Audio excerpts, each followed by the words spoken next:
Alright, here we go. This is a map of the world. Big, beautiful, and honestly, a little overwhelming. But don't panic. This Christmas season, we are delving into the Caribbean Sea. Up north, Jamaica is doing its own thing. Down south, Barbados is minding her own business. But we aren't stopping at the tourism brochure spots. Oh no!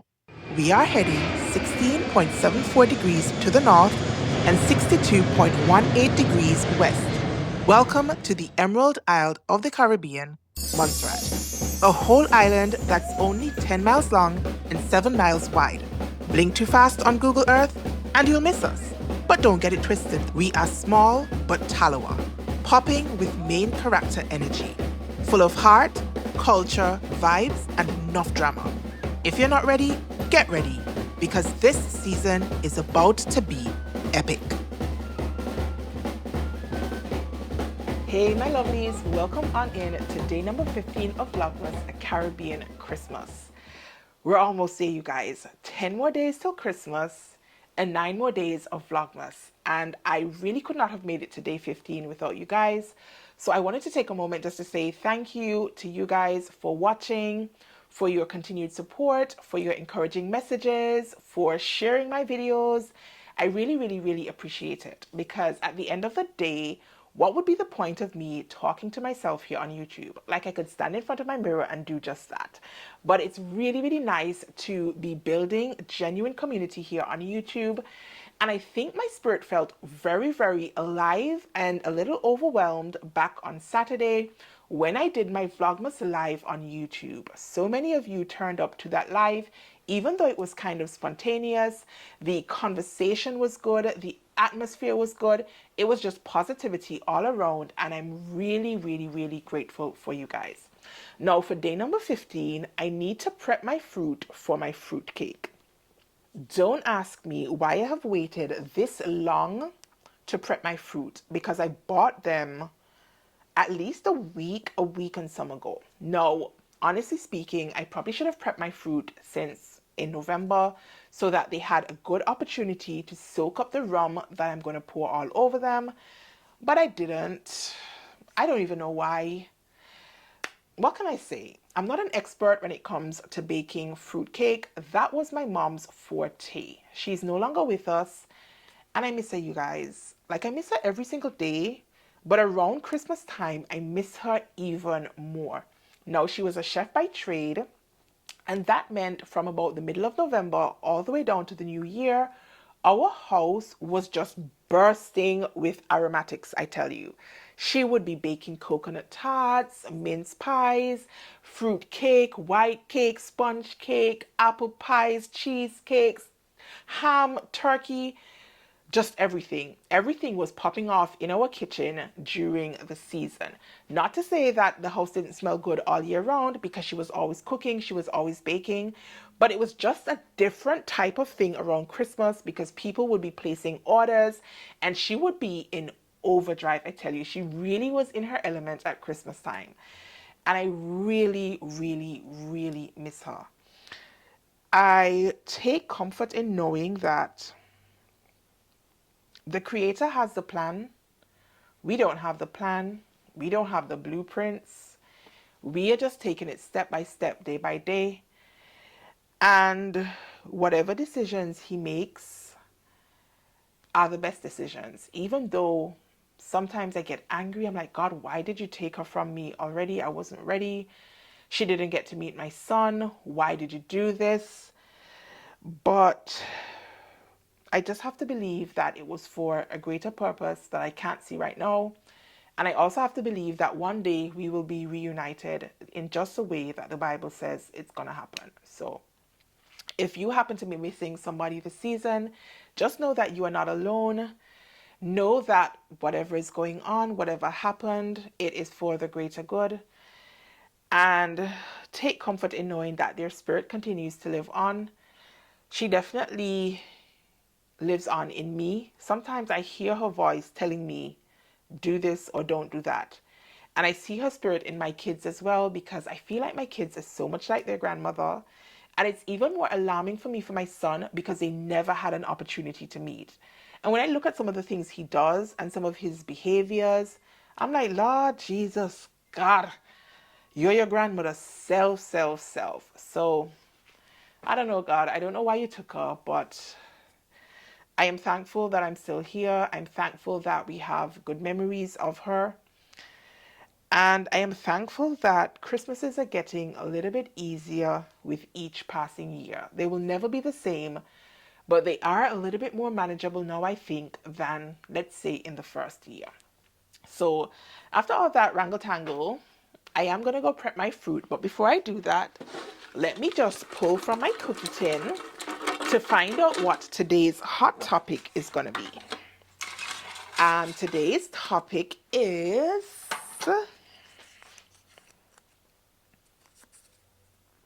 dots. Woo!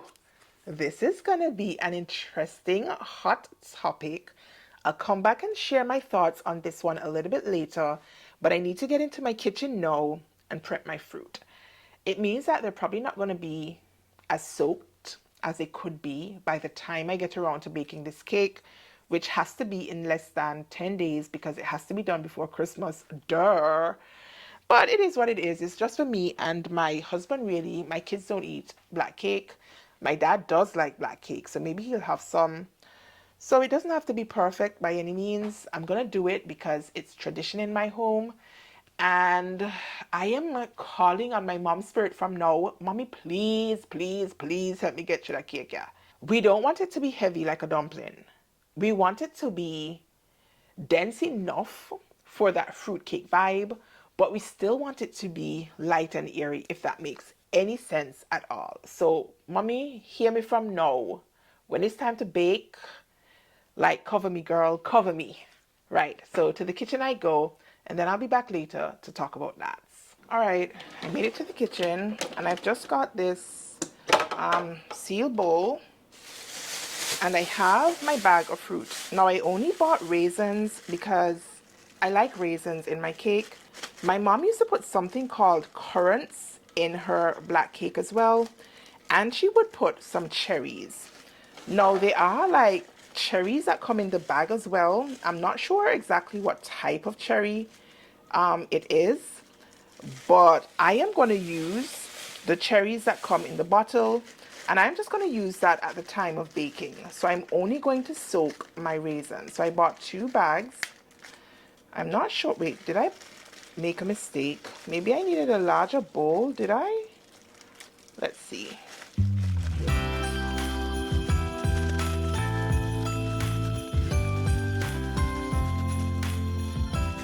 All right, so they fit. Now I need to pour rum all over my raisins. Now around here, people use a lot of different rums for soaking their fruits. I'm going to use some black and white, a little bit of Rare Nephew Ruby Rich, and of course, I need to add some Disaronno. I love Disaronno, you guys. I absolutely love it. I love the flavor of the amaretto that is Disaronno, and so I definitely need to put some of this in my fruit. I just love it. Now, some people would argue, I guess, why am I wasting such good liquor to soak my fruit? But it's worth it for me because I really, really love the taste of Disaronno. And that's just that. So I'm putting some of that, and then I'm adding some of the Ruby Rich. Oops. And then finally, I am going to add the black and white. Whew, I'm getting high just on the smell. All right, and now I am just gonna close my lid and leave them to soak in the rum. And in a couple of days, I will go and add a little bit more rum to it, because when the fruit starts absorbing the alcohol, it dries out. So I need to keep adding rum to it. So in case you're wondering why I didn't fill it all the way up, it's because I'm going to let it soak, and then I'll come back and add some more. Right, so let me clean up my counter, and then I can put this aside, just rest it on the counter until it's time to bake our cake. Alright, so since today's hot topic is darts, I figured I would show you guys how I go about marking my darts, as well as how I go about sewing and pressing the dart. Now I've just got a scrap piece of paper. This piece of fabric was actually left over from my very first Forget-Me-Not April dress. I love that dress, you guys. And I washed this fabric before I used it. And once I had made up my dress and worn it for pictures, my husband did the laundry and I don't know what happened. Something ran on the fabric and I ended up having to throw away this dress. And I have this tiny scrap left in my stash. I don't know what I could ever use it for. Maybe just pocket linings. But today I am going to use it to demonstrate darts. Now I have my Alton blouse, which I had used quite recently. There is a full review of this one here on the channel. And I am just going to show you, first of all, how I mark my darts. Now, I do like to use, what do you call these things? Let me see if I can find them. Right, so this is Clover tracing paper, and I really like this, you guys. They have different colors on the inside, white, green, pink, and blue and green, I think. And you put them down and you use a tracing wheel to transfer your dart. So the chalked side would go on your fabric, and then you would go over your dart with a tracing wheel. I cannot for the life of me find my tracing wheel, and I have been looking for it for days. I don't know where it went, so I'm going to demonstrate my second favorite method, which is to go and cut one of the dart legs like I have done here. And then I am just going to fold it back along the second dart leg, like so. And it means that, let me just move my fabric so I don't end up wasting all of that, even though I really can't see myself using this fabric for anything else. And I am placing my dart right over my scrap piece of paper like so. Once I have my dart positioned, I am just going to use my ruler just to trace along my dart legs on either side, right the way up to the point. Oops, I've got a bit of scrap paper in the way. Let's just move that. Right. And that allows me to draw in the dart shape. And I would have already cut around the dart legs or the dart tail, but because I'm using scrap fabric and I haven't, I am just going to mark it in so that we can see when we sew it up.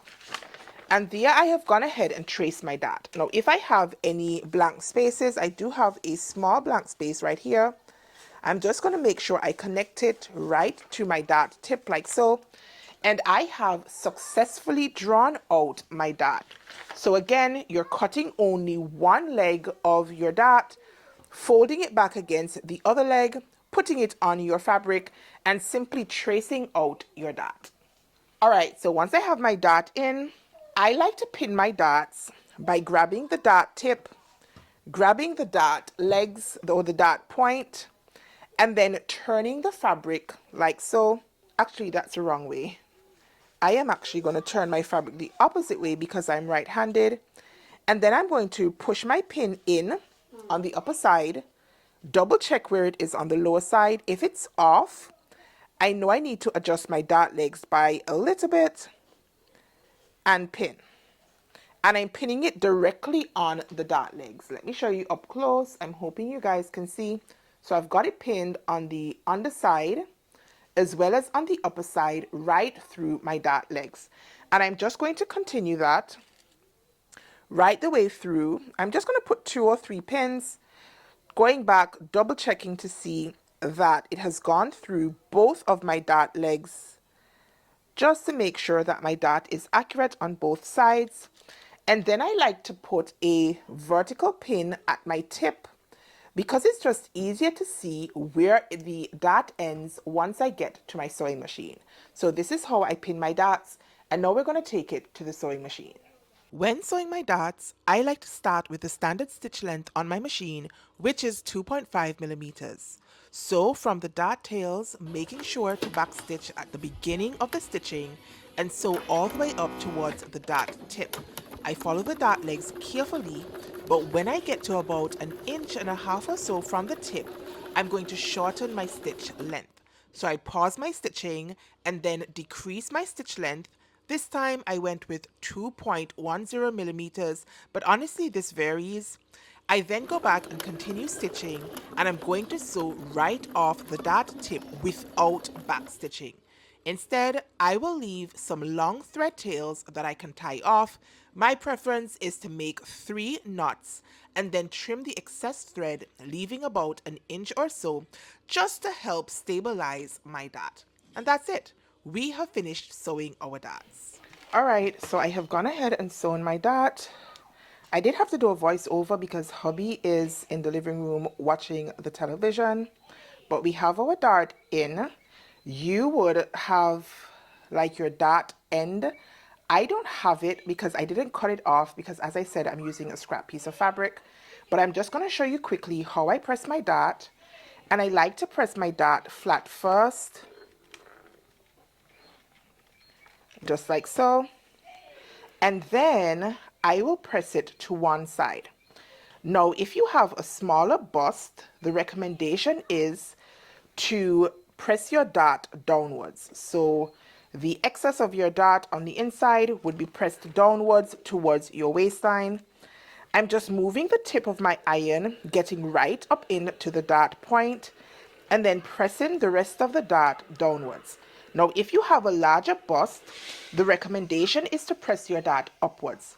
Now, when you're drafting a pattern, the end of your dart has been trued up based on the direction that the pattern designer contemplates that you press it. Usually it's downwards. So it means if you press your dart upwards, you might have to go off and trim off your dart ends just to make sure they're flush with your bodice. So just bear that in mind if you do that. But I have read several times that pressing the dart upwards is a lot more flattering on bigger busts. Now, once I have it pressed downwards, I like to turn my pattern piece over and I'm going to press my dart from the right side. Now, usually I have my handkerchief, but just because this is a scrap piece of paper, I just didn't pull it out. But I would definitely recommend that you use a pressing cloth on the outside of your fabric. Now, I want to just go over and turn my hand in the shape of my ham, getting right up into the dart point. Now, sometimes if you're not very careful with the sewing, you might have a little bubbling at your dart tip, and you want to, as far as possible, press it out so your dart tip is flush with the rest of your fabric. Now, once I'm satisfied that I like how my dart looks, I sometimes grab my clapper and just press my dart in a little bit more. In this case, I've just used my hands because, I don't know, sometimes I use my hands. I guess I'm lazy like that. And because this is such a lightweight fabric, and even though the fabric is hot, it's not scorching my hands, so it's not really a big deal to me. But I would definitely recommend that you use a clapper or your hands just to set your stitches and to set your dart in place. Now, because of the curvature of the ham, it's going to give a nice shaping at the dart area. If you try to press your darts flat, you are in essence removing that gentle curve that the dart creates and then releases at your dart tip. So if you have a pressing ham, I would absolutely recommend you use it when you're pressing your darts. So this is what my finished dart looks like on the outside. Quite nice and flat. All of the fabric has been pressed downwards. My dart point or my dart tip has been pressed out, and my dart has been pressed from both the inside and from the outside. So yeah, I'm hoping that you found these tips helpful so far as darts are concerned. If you happen to be an intermediate or an advanced sewer, you probably know all these tips already, but who knows? Maybe, just maybe, one thing I shared with you guys about darts today will stick and will help you improve your construction game going into 2026. So yeah, darts.